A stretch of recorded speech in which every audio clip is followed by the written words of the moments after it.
Welcome to Pathway Stones Podcast. Here you'll find honest conversations about faith, family, struggle, purpose, culture, and the lessons that the journey teaches us. There's no scripts, no polished performances, just real people talking about the things that matter most. Our faith isn't something we turn on and off when the cameras start rolling. It's simply the road that we've walked. It's the foundation beneath our feet, and the reason we kept putting one foot in front of the other. So whether you share our faith, you're still searching, or you're just looking for something real, you've got a seat at this table. So pour yourself a cup of coffee, pull up a chair, and let's leave another stone on the trail. Welcome to Pathway Stones. Hello, Bruce. Hey, Zach, how we doing? Doing great, man. Good. It's good to be back here. I'm glad to see that the studio survived last night. Oh, crazy. We had some pretty gnarly weather come through. Crazy weather. We had actually had to cancel church today, and the entire downtown McKaysville was flooded. The emergency crews were out on just about every single road, just chopping trees up. There was. Did you see the car on Tom Boyd? I did. I couldn't believe that little. Like it was literally sitting across, and there was washed out up underneath it. It's crazy. I want to know if it like collapsed with it over the top of, or if it had already collapsed. If it already collapsed and they just missed it and they kind of halfway jumped it. That's Dukes of crazy. Hazzard action. Thank God nobody was hurt. So we come over the Ocoee. You know, all of this, we live in the Ocoee watershed, which means all of this water flows into Toccoa or / Ocoee. You know, in the Georgia, it's named Toccoa. It's the same river. Flows into Tennessee. As soon as it crosses state lines, it becomes the Ocoee. The regular water flow on the Ocoee is when they're rafting is about 1,200 cubic feet per second. It was nearly 14,000, nearly 10 times the cubic feet per second that it ordinarily is. That's crazy. It's wicked. Yeah. Can you imagine what like that type of force does to boulders? The rafters are going to have to relearn how to raft Exactly. the river again. I mean, it's got There's going to be rocks where there didn't used to be rocks. Absolutely, they're going to be. They're probably going to be boulders. They're going to be rocks that used to be boulders. That probably. Well, I don't know if erosion happens. Not that quick. Not that quick. I love geology. I don't know about you. I know you're a scientist. It takes a long time, though. But I love seeing the striations and like the Grand Canyon, the Little Grand Canyon that we have here in Georgia. They say you can see back thousands and thousands of, and to get something like this, right? We got a couple of rocks out here on the set. To get something like that, right? The precision that it must have taken to get to that type of a that size rock. Many years. And smooth rock. These are great skipping rocks. Do you like to skip I do. rocks? Yeah, I used to be a record holder. Really? For like about 5 minutes. So you would skip one and it would skip for 5 minutes? No. Oh. I was the record holder for only 5 minutes. Oh, you held the record for 5 minutes. Yeah. Okay, all right. 14 skips, buddy. 14 skips. Who come in and claimed the record from you? Some little girl who skipped it 18 skips, and it was embarrassing as all get out. Embarrassing, and then you just I stopped. You gave up on your Olympic aspirations. There's no Olympic for that, but I still. Yeah. Well, we've got some rocks stacked up here. We've do. been talking about Pathway Stones, and some of our what do you call them? Patrons? Would they be our patrons? The people that watch our show? They've been wondering what viewers. Our viewers. Great. They've been wondering, we've been talking about how God uses things to pave our pathway, but also how God stacks up signs for us to stay on the right pathway. Right. And if you're out hiking and you see this means that you're, somebody's been down that path before. That's right.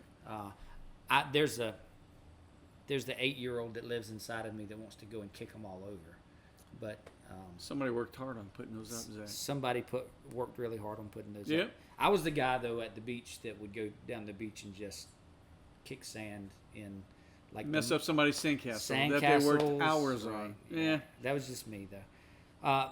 These remind me of one of our favorite stories. We've talked about it. And I know I throw the word favorite out there because I've got this bucket, but this It is one one of my favorite stories. This is one of our one of our favorite stories, and it's a story of David and Goliath. One of my favorites. There's so many nuggets in a lot of these stories that sometimes when we go through and we start reading and studying and going back and analyzing the story again, we've heard it so many. Did y'all ever have the flannel graph? Oh, Like I'm young enough to remember that. to remember that? Yeah. So it's one of my favorite parts of Sunday school. But I remember the flannel graph rendition of David and Goliath. Oh yeah.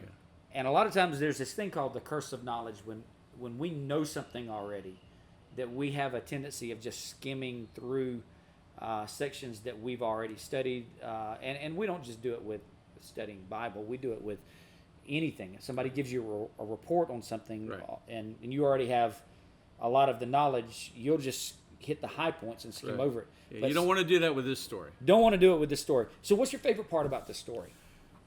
I think my favorite part about the story is the precision of it. The precision of the story. So this is a very precise story. It is. I mean, here you have this. Some people say he was 12, 14 years old in that range. Young kid, Young kid that shepherd boy, has already fought a lion, killed it. killed it, not just fought it, but killed it. Has a bearskin rug Exactly. because Killed it. homemade, Killed right? it.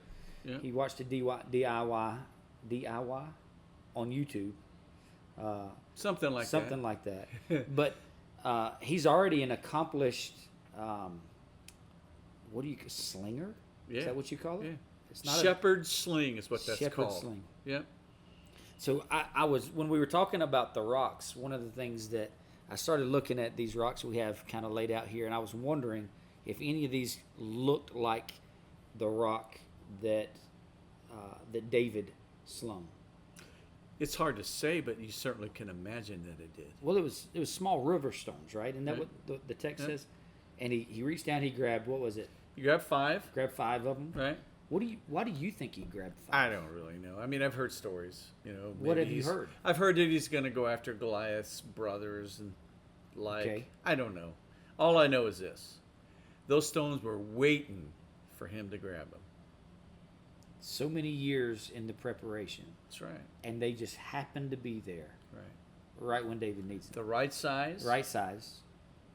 The right contour. I'm looking at one right now. You know Right. how? So I'm a baseball fan. I know you're not a big baseball fan. You're a big football fan. Can't wait for the Dogs to get started this year. Go But Dogs. some of my favorite pitchers have not been like the Randy Johnson, which you probably don't know who Randy Johnson I is. do. Oh, you know who? All right. Absolutely. High five. All right. Good. High five. Randy Johnson used to throw straight smoke, right? And He's the guy who threw a fastball. And A pigeon flew in front of him, and he I love that vaporized it. vapor. Which You want is to a talk little about, bit gross, but it did. talk about precision, right? Yeah, absolutely. So Nolan Ryan, Randy Johnson, those guys like that. Those are great pitchers. Yep. But I love the guys like Phil Necro. Mm-hmm. I mean, Phil Necro's fastball was like 60s, 70s, but he would throw it and that ball would just knuckle. Move all over the place. Yep. And because there are things like the wind, like the drag on the ball, Temperature. the temperature, the humidity, all of those things affect the way that ball flies. Can you imagine how accurate it had to be, like how precise the well, and I may be going down a rabbit trail, but I'm thinking to myself, David picked the right stone Yeah. on the right day, Yeah. and it was the right temperature, the right wind speed, and now not to not give God any credit in this, because I believe there was a little Sure. bit angels in the outfield action Absolutely. happening Yeah, out there, yeah. right? But the precision of the details that took place there, Right. And what did he do? he knocked him out. He knocked him out, and if I remember correctly about the design of these helmets that the Philistines wore, the space was about the size of a baseball. About the size of a baseball. And Wow. he took a rock About like this, and planted it in Goliath's forehead, right there. knocked him completely out. So Chance is upstairs. I wonder if we can try to recreate this. Are you down? We don't have time for that. Okay. Sorry. I think we could like tear up a shoe and There's a lot of things we could do. we could do. But I want you Right. to use your imagination out there about how difficult it was with all of those factors for David to All the do things what he that could did. have gone wrong, Yeah. right? Understanding that the Lord was there with him. Every Maybe single he way. guided the path. I don't know.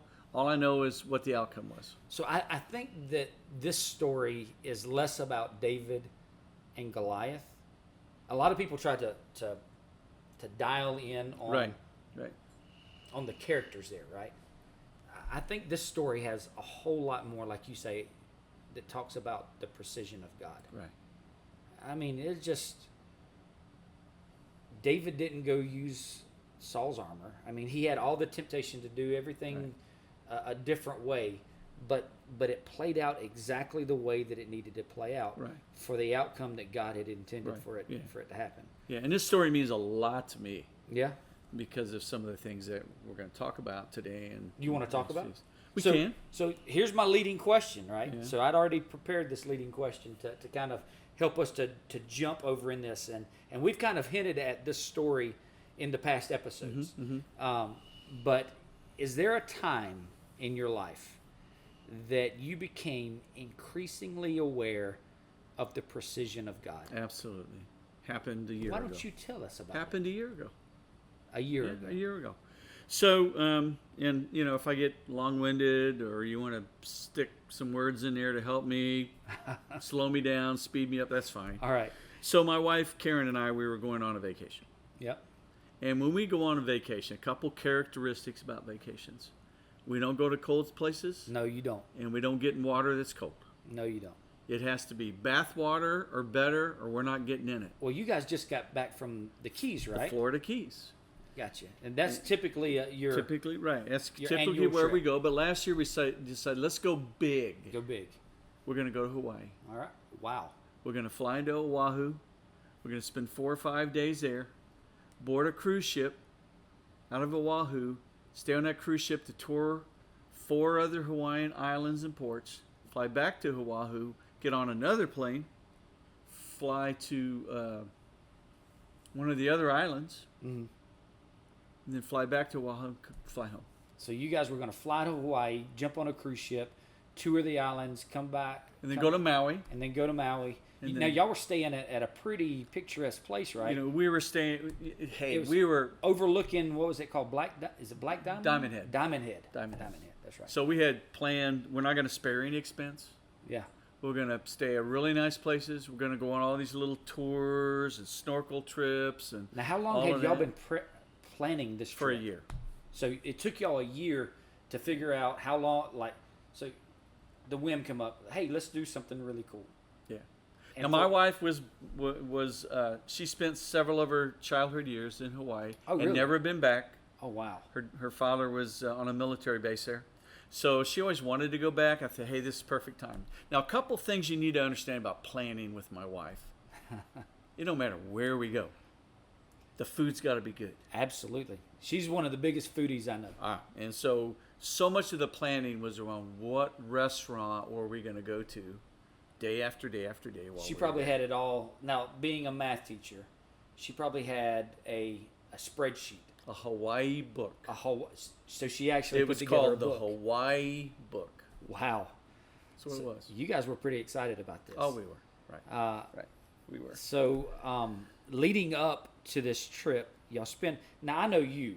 You know, we were talking about this trip last year, and I would ask you, "Are you getting excited?" And your response was, "Not yet." You typically don't get excited till about 3 days before. 3 or 4 days before. Yeah. And then you really get geeked up Yeah. about it. But there was like 2 weeks to go, and I was like, "Bruce, are you excited?" And you were like, not yet. So we were going to leave on a Tuesday, Tuesday. right? Right. So we started in earnest planning or packing on a Friday.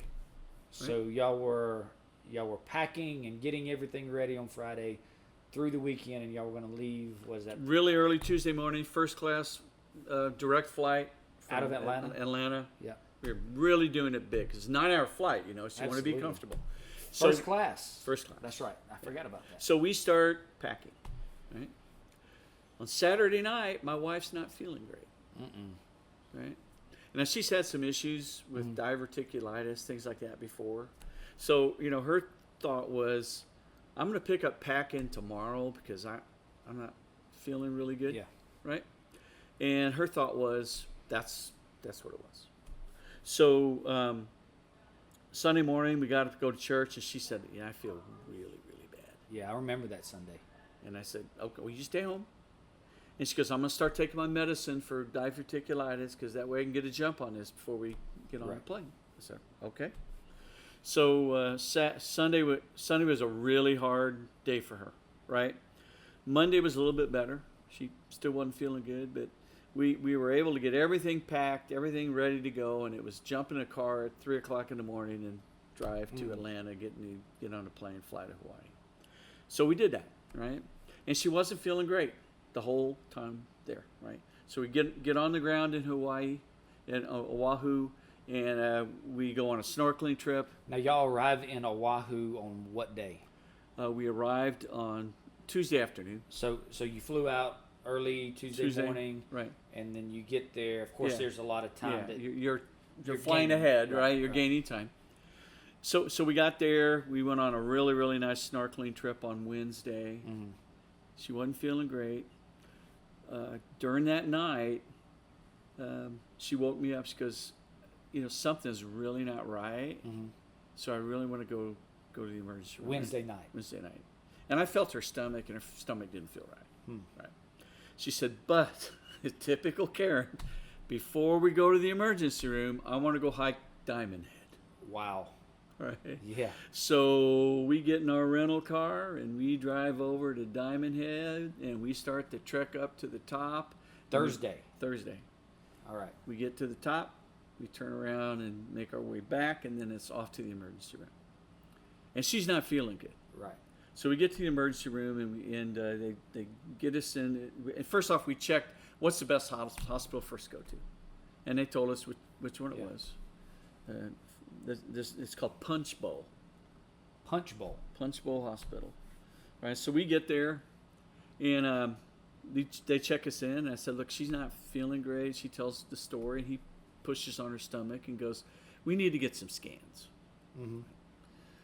So he comes back. They get her. They do the scans. Come back out, and he has a very distraught look on his face, and he has a form in his hand. That's never good. Never good. All right. And I thought, well, it's not to order Girl Scout cookies for his daughter.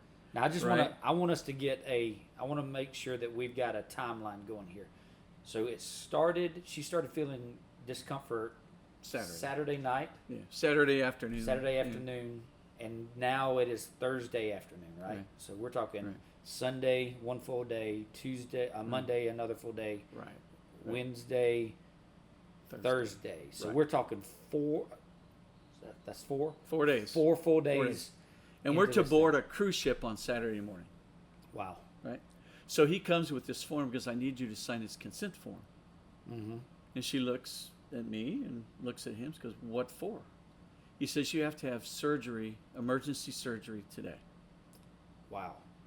And he said, "We think you have a condition, and it's called intussusception with a mass." Right. And I'll explain what that is in a moment. All right. But she said, "Well, can you just pump me up with drugs so we can get on the cruise ship on Saturday and go?" She goes, "No, you don't understand the significance of this." So I said, "Okay, tell me about what this is." Intussusception is a condition where your small intestine envelops itself and starts to decay. Oh my gosh. And it's caused by a softball-sized mass that's attached to our small intestine. Oh my goodness. And he said, "Well, do we have time to think about this?" He says, "I don't think so. This has to happen today." By then, specialist comes in, Yeah. Bedside manner of a rooster in a really bad mood comes in and says, "Well, what seems to be the issue here?" And she says, "Well, I'm not sure I'm ready for this." She goes, "Let me explain it to you. We don't do this today, you may not be here tomorrow. Wow. Simple as that. Wow. So I need you to sign this consent form. You'll be in surgery within 2 hours." You talk about getting just jarred awake. Oh yeah, yeah. And you guys have been sitting on this condition for 4 days. 4 Now, days. you told me something a while back, and I don't know if you remember exactly the statistics, but you said if they catch it on the first day, there's I think you said something like a 95% Yeah, chance. really high. Really, Yeah, really high. The second day it drops to like 60-ish. Yeah. The third day it drops below 50. Somewhere around there. Yeah. And then going on the fourth and fifth day, that it drops to very low chance. And the reason for that is if you have a perforation, right, pretty much it's game, done. Game over. Game over. Right. So, just so that everybody is paying attention, you guys go on the trip of a lifetime. And it turns out to be the trip of our life. Yeah, the trip of your life. Yeah, that's Exactly. good turn of phrase right there. And you get there to Hawaii and you find out that if she doesn't have emergency surgery right then, She may not survive. she won't come home. Yeah. Very good likelihood she won't come home. I remember the day you called me and you started briefing us on this, and I don't even know if Karen had made it into surgery or yet, but you were calling us, letting us know what was going on. We had already knew that she was having some discomfort, and we've been praying for you guys because we wanted you to have a good trip. But when I remember picking up the phone and hearing the tone of your voice, Right. like there was no goofing around. Like No. you and I, anytime I call you, you're liable to answer Taco Bell or something like something that. goofy. Something goofy, right? You got the sense of humor of a 12-year-old, by the way. Exactly. I love it, but It is what it is. It is what it is. But there was no Yeah. jesting. There's no anything. You said this is very serious, Right. and I thought to myself, God, please don't let Bruce bring Karen back in a body bag. Yeah. I mean, that was legitimately what was going through my mind, and I didn't say anything like that to you. Yeah. But when we started looking into it, and you started telling us about how severe this situation was, you guys sat on it for 4 days. Yeah, we didn't know. Had no idea. You know, we thought it was something that she had experienced before. Yeah. And so that took a little bit of the edge off, thinking, well, if she gets on these antibiotics, things are going to be okay, blah, blah, blah, blah. And again, we pushed the doctor, who's now the specialist. Yeah. You know, and we just said, look, you know, is there any way? She goes, you don't understand. Because Karen was still trying to get on the cruise ship. Yeah. She said, you don't understand the significance of this. You really don't. Mm. And she said, let me throw another thing in here. Very good possibility that the mass is cancer. Oh my gosh. Because when this condition occurs, Wow. it typically is a cancerous mass. Wow. So we got to get this started. And of course, then my little smart alecky attitude You do have one of those Yeah. also. kind of kicks in, and I said, so I don't know you. Yeah. I don't know anybody here. Why should I feel good about you doing the surgery? Mm-hmm. And she looks at me, she goes, because I'm the best there is in the Hawaiian Islands for this. Wow. There ain't nobody better than me. Wow. Talk Just- about precision. She goes, you got any other questions? Yeah. I go, I'm good. She goes, okay, surgery be in about 2 hours? Now she wasn't just. If I correct me if I'm wrong, but I'm trying to recall some of this conversation. But she didn't just do stuff there in Hawaii. She also went back to L.A. and. Well, I don't know about and that, but she would do this at different hospitals in Hawaiian Island chain. Okay. Gotcha. She was known for this, but the fact that she was there that day Right. was pretty precise. Pretty precise. Right. Yeah. So they pull Karen back, and of course we're just like frightened, like you wouldn't believe, you know. So we say our goodbyes, and they stick me in a room, and they say, we'll come out and get you in about 4 or 5 hours. It's okay. So I sit in this room, and I'm praying. It's like, God, I don't know what this deal is. Right. I don't know what's going on here, but And you guys are there all alone. there's nobody with us. Right? Nobody. And we're going to be there for like 14 days. I was racking my You know, brain trying to something like figure that. out how one of us could get out there. Yeah, too. I know. You know, was- God bless you for doing that, but it was tough, you know. And then I'm trying to get a hold of family and explain to them, and there's a huge time difference. And you know, when she's going into surgery, Yeah. everybody's in bed. I mean, it's just not a good situation. Right. So I'm sitting in this room by myself, Mm. and probably about 4.5 hours, 5 hours, the surgeon comes out. She goes, "Okay, your wife made it through surgery. And here's what we did: we took 24 inches of her small intestine out. 2 You feet.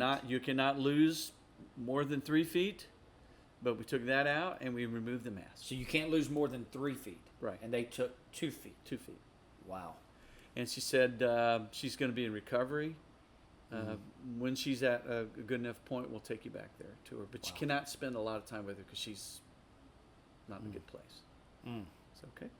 Took me back there. And before they did, I said, "So what's the prognosis?" She goes, "I don't know what it is at this point." And this is the specialist telling Specialist. you that she doesn't know. She said she certainly made it through surgery okay. We don't anticipate there's going to be any bleeders or anything like that, but Right. the recovery time is going to be a bit, and plus it's going to be a 5 or 6, 7 days before you know what the mass is. Wow. So, So 7 days. They said that's more than likely cancer, but we won't know anything for 7 days. that's right. Wow. So I sat there and waited, and then they came and got me and said, you can see her, but you can't. You can be with her for half an hour or so, but that's it. Go back there and she's out. You know, she's in and out of it. You know, Yeah. we talk, hold hands. I pray for her, and then a little bit later and she's not all the way there. I mean, she's in a lot of pain, and she's like very Medicated. medicated. And he said, "Okay, you got to go home." I said, "Well, home is a hotel." She goes, "Well," they said, "Well, that's where you got to go." Wow. And she'll be in a room, a semi-private room tomorrow. And when you come in around 8 o'clock, when everything opens up, you can be with her. So, great. So I went back to the hotel, and of course, here's what's going through my mind: I'm paying like an unbelievable amount of money. Right. to Because be y'all in had a this really hotel. nice room. Well, we had a room that overlooked Diamond Head and then the beach, and Right. and it was, so it's like, okay, I'm not going to worry about that now, but I'm going to go home, try to get as much sleep as I can, and then get up, really. And here's the deal: I was getting up at 3 o'clock in the morning anyway. Sometimes I called you Right. when it was, 3 o'clock in the morning because 6-hour time difference. Right. It was Right. 9-hour time. So I made as many phone calls as I could. I started texting people all I could to tell them what I knew. I went to the hospital, and when I got there, she had all kinds of tubes coming out of her, and she couldn't talk and any of that Now, stuff. how often were you? How long were you able to spend with her each day? They made an arrangement for me to be with her all day. All day. All day. But there was that first day. It was, what would you say, about 18 hours that you didn't get to spend with her? Wasn't that much? Wasn't that much? Time. It was probably, you see her surgery, probably about probably 10 or 12 hours 10 or 12 hours Yeah. that you were walking this out right by yourself. by myself, right? By myself. Now, we had a similar, nowhere, well, similar is not even close to the word. We had a very parallel scare, nothing as nearly as intensive, but there was a couple of years ago, actually now it's been about 8 years ago, that Kim went in, and I was in Cleveland, Tennessee. We were living in Metter, Georgia, so we're 8 hours apart. Right. And she had went into a doctor's appointment, and I had always went with her to these types of doctor's appointments. Well, they biopsied something. Didn't think anything about it. They'd done it 100 times before. Well, I'm in Cleveland, and I get this call from her saying the doctors say they found cancer. Mm. Any cancer alone Not counting all of this Right, other right. intestinal stuff going on. Right. But the cancer thing alone, and you guys, I mean, y'all weren't going to know any answers for like 7 days on this. We had from, I think it was Monday to Friday, so only like 4 days, 4 or 5 days. But those 4 or 5 days were the most terrifying days of my life. I mean, your mind runs wild. What did you do to just keep everything from spiraling out of control? It was tough because I had to be strong for her, you know, and she didn't have a clue what was going on, and I didn't know a lot, but I knew 50 times what So she knew. she didn't know how severe it was. No, she knew that before she went in surgery. Yeah. But she did not know about the cancer part of it. Wow. Really, she knew she had a mass, Yeah. right? But at the same time, they didn't know if it was cancer or not. They just said the likelihood is that it is, right? And you have a biology background, right? A chemical I biology. worked for a medical company for Right. many years. I know enough to be dangerous, right? Exactly. So anyway, so she's texting me early. When are you going to get here? When are you going to get there? When are you going to Yeah. get here? And it's like, well, honey, as soon as they'll let me in, I'll be there, right? Yeah. So I had a rental car, which I wanted to jettison because I'm paying $200 a day for a rental car I don't need. And things in Hawaii aren't cheap. Nothing is cheap in Hawaii. How you told me how expensive just the breakfast was. I was remember? paying. I was buying like 2 muffins. It was cost me $20 a day. Wow, If I went to McDonald's, it was $25. $25 for Right. for breakfast. Yeah, our hotel room was $800 a night. Ooh, wow. This is supposed to be y'all's. This was it. Yeah, man. the This coup de was grace, it, right? So anyway, I get to the hospital, and they escort me to her room, and I go in there. She's got tubes coming out everywhere. She can't, she's assisted breathing, all of that kind of stuff, and she can't hardly talk, just a little bit, and she's in terrible pain. And she, we embrace and we talk and we pray a little bit, and she says, "So tell me, Yeah. what do you know?" I said, "Well, here's what I know. Got through surgery okay. They as long as the reconnection works, then that'll be a good thing. Yeah. We have to reconnect, after they remove." And she said, "Well, tell me about the mass." I said, "Honey, there's a very good chance it's cancer." How does she respond to that? And she said, "Okay." Okay. What's the likelihood of survival? When would we know Yeah. if it's cancer? I said it's going to take probably 5 or 6 days before we know. Yeah. And once they know that, then we'll know more about prognosis, right? But I can't tell you because I don't know. She goes, "Well, who have you called?" She goes, "When am I going to get to eat?" I said, "Well, that's not first on the agenda right now." Now, this is the same woman that has a book of places to eat. Exactly. None of which we're going to. Absolutely. Anyway, then the surgical team came in. God bless the surgeon, but I tell you what, she comes in. She goes, "Okay, Miss Good, can I ask you a question? You sure go through an awful lot of painkiller. What's up with that?" Oh my goodness. And she said, "Well, because I'm hurting." She goes, "Man, you've been draining the painkiller. You need to watch that." Oh wow. She pulls me aside. She goes, "Does she have some sort of problem with medication?" I goes, "No, of course not." I said, "She's hurting." She Yeah. goes, "Okay, all right." Wow. She goes, it's pain medication. It's not pain cure, Miss Right. Good." Wow. Anyway. Great bedside manner. Great right? bedside manner. Yeah. And she has her surgical team, and they're all very nice people, and they're trying to, I said, "Okay, so where do we go from here?" She goes, "Well, she has to get to a point where she has bowel sounds and all that, which tells us that, the tissue is living, and we've connected it with living tissue. And so until that we get through that, there's not going to be any chance of food. She's going to have a tube down her throat, and it's going to be that way for days." You guys ended up staying there in Hawaii longer than y'all had planned. Oh, right? way longer. Yeah, It was we were close there to 20 days. yeah, wow, almost 3 weeks. Yeah. Because I remember when we picked you up from the at the airport. We took you to get your car. How did that work? Yeah. So what we had to pick up my car, and you guys were going to drive Suburban. One of you was going to be with Karen, Right. and one of you was going to be with me. And it was.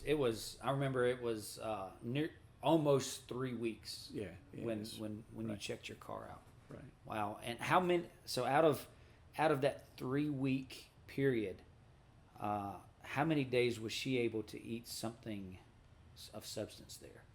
So great question. So we had 3 or 4. Because I know this mattered to her, right? Yeah. Well, we had 3 or 4 setbacks, right? Yeah. Where they pulled the tube out, and they were going to allow her to start to eat some things.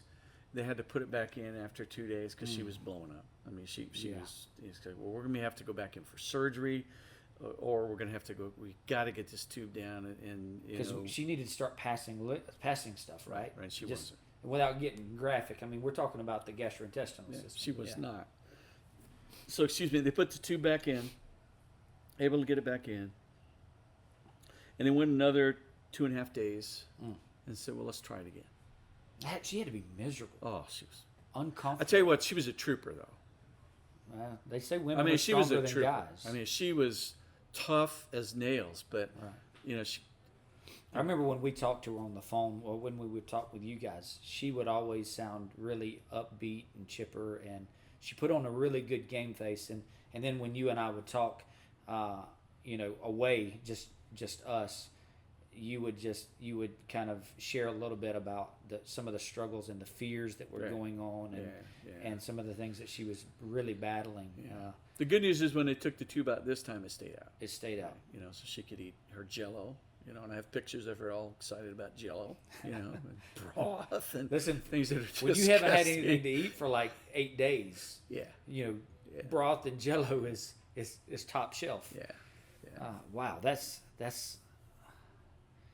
this whole story. Then now we're intentionally not going into some of the details. Right. There's some things that we're going to come back and talk about some of this stuff, but I do think there's one little story that Okay. maybe it's a good time to tell. all right, And that is, I was praying at night. yeah, I'd go home exhausted, right? I'd go home go back to my hotel room exhausted. And I'd wake up at about 3 o'clock in the morning because of jet lag. I just couldn't. And I'd start praying. And what time, I think it was maybe 3 or 4 days into it. I start praying, and Lord, I need you to heal her. yeah. Right? And I got the strangest response from God. Right? Imagine that. He was like, you don't need to worry about her. I got her. I need you to worry about this, this, and this. These are things I need you to do. Yeah, And I said, wait a minute. God, who are you wow, yeah, to say that to me yeah. in our circumstance? He said, you don't need to worry about her. I got her. Wow, that sounds like a little bit like a Job moment. Then he took me to scriptures. Oh gosh, yeah. Guess what the first one was? Job. David. Oh, David, really? Oh, wow. When you were saying that, I couldn't help but hear the conversation between Job and God. Where were you at when I hung the stars in the sky? Right. And we get so dialed in on the details of everything that's going on, and the truth of the matter is no matter how detail oriented we are, it does not even compare to how detail oriented he is. What I can't recall the statistics right off the top of my head, but I was listening. I think it was Louis Giglio talking about how detailed in all of creation God was. That all of creation points to intelligent design, and if the Earth was just fractions of a degrees off of its axis, or closer to the sun, or further away, Right. that the atmosphere would Right. not be what it is. That's right. And that's how detail oriented the God we have, and here he is having this conversation with you, saying, Oh, hey, Bruce, he took me don't past worry it. about that. Yeah, don't worry about that. And people say you should never get mad at God. Well, let me tell you, if He's my best friend, Yeah, I'll be able to say what I think, right? I have a different opinion. I think God is big enough to handle our fear and our doubt. Yeah, And I can't imagine.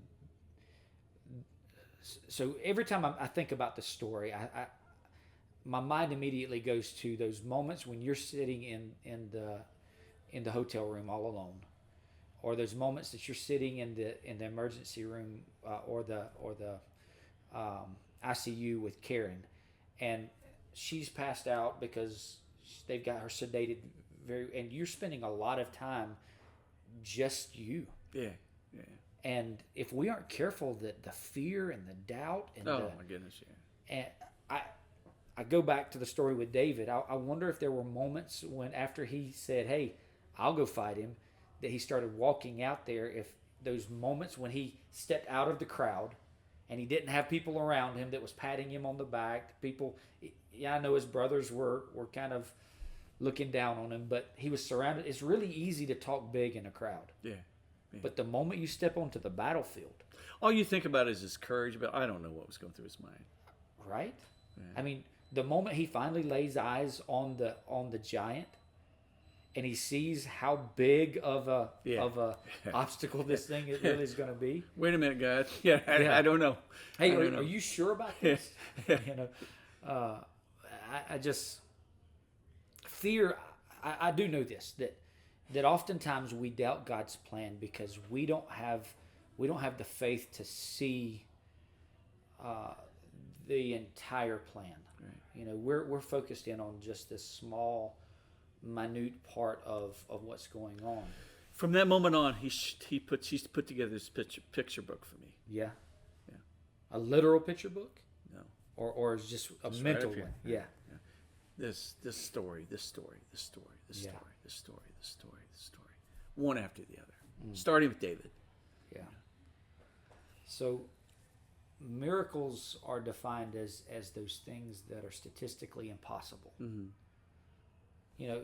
And they, doctors will always give a little bit of a flexibility. Sure. There's 0.0000003% chance that this will happen. Well, that's where miracles live, right? Yeah. It's in that space. I've heard people often say there's so many people that pray that they want to see miracles take place in their life. They want to see the hand of God move in mighty ways. But the reality of it is that none of us want to be in a position to necessitate a miracle. That's right. And here's the deal. There will be people who have stories which are trickier than mine, right? Like, I don't know many of them. But the reality is,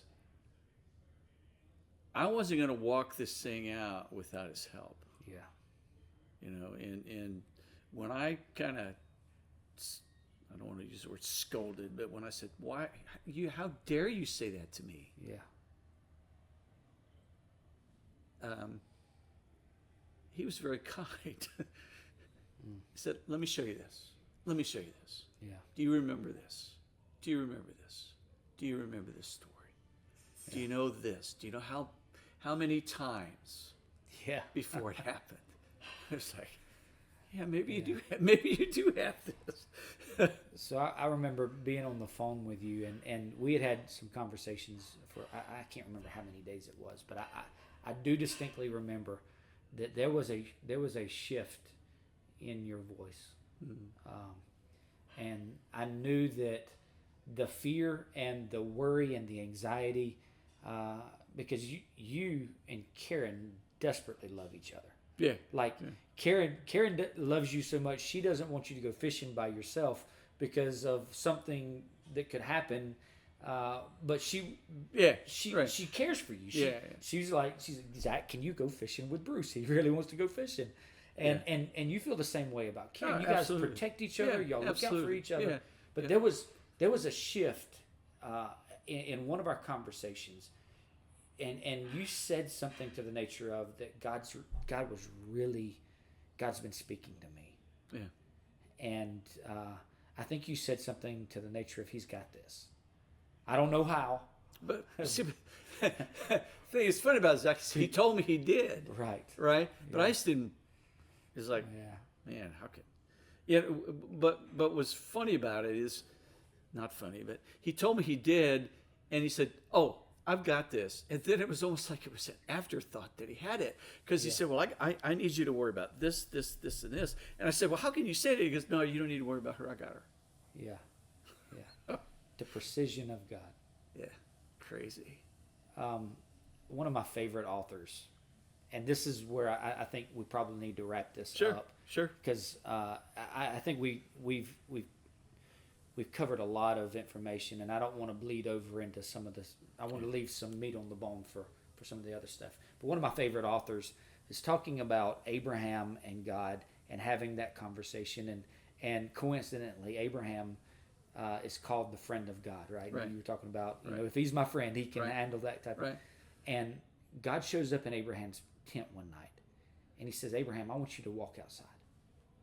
I want you to get out from up underneath these 8-foot ceilings of your tent, and I want you to go look at the stars. And I want you to take your sandals off, and I want you to feel the sand between your toes." And he said, "I want you to take notice of both. Matter of fact, I want you to count them." And I can kind of see Abraham as he goes 1, 2, 3, 4, 5, 6, 7, 8, 9, 10, 11, 12. 11, keep going on up. Yeah, and on yeah, up. yeah. And he Yeah. said, Right, okay, right, okay. right. Count the sands in the desert. That's how much my blessing. That's how much I'm going to just pour my love on you, in a lack of better terms. And this author, he says that sometimes that God has to change our place, change our pace, to give us a change in perspective. Yeah, that's absolutely right. And Absolutely right. I don't know that this is what had to happen, but maybe God needed to get you to a place where you were just quiet. Even though there were fear and doubt and worry and anxiety were your friends and hanging out with you and trying to nudge the voice of God out and to quiet it. But maybe God needed to get you to a place So to speak to you so that it would change your perspective on something. So let's think about this. It's not by accident that I said it went from the trip of a lifetime to the trip of a life. Exactly. Right. And I'm convinced, and we will talk more about this, I'm convinced that this would not have happened had we not been there. Yeah. The what God showed us would not have happened. Right. And y'all need to stay tuned for the next 2 episodes, because you are going to see how God moves Yeah.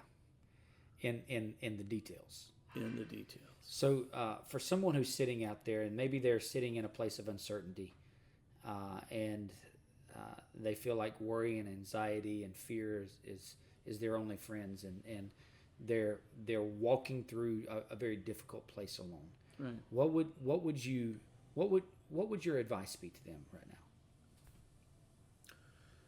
My advice would be the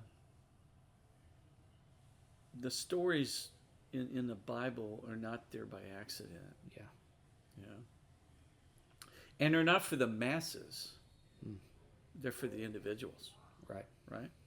So, God, you are not alone. But you're not alone with 50 other people. Yeah. You're not alone in a relationship with Him. Yeah. And He's going to help you through anything. Not always going to take the thing away, Yeah. but He's going to help you walk through it. I love the scripture that says He never leaves us, nor does He ever forsake us. David, speaking of David, I've been young and I've been old, but I've never seen the righteous forsaken, nor his seed begging for bread. Exactly. We want to say thank you so much for tuning in, for listening to our story. Appreciate it. If you are out and if you're in a situation like this, if you've been walking through a very desolate place, a place that is full of fear and uncertainty, we want you to know that there are some stones along the way that just prove to you that God has been here before.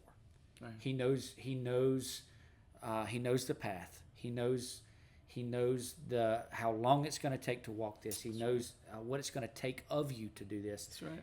And one of his biggest promises is that he'll never ask you to walk through something that he knows that you can't handle. And he'll always make a way of escape if you find yourself in that place. So we just want to encourage you to hang on, and we want to say thank you so much for tuning in and allowing us the opportunity to be vulnerable and just really just hook our faith with our life and just allow it to be there. So from all of us who've maybe been on this path a little bit for a little while, to those of you who are just starting on this path, we want to tell you, just don't give up. Lean in and listen to God because he's there. We love you guys. Y'all have a great evening. God bless y'all. We'll see you next time. Take care. Bye-bye. Love you, man. Thanks. Love you.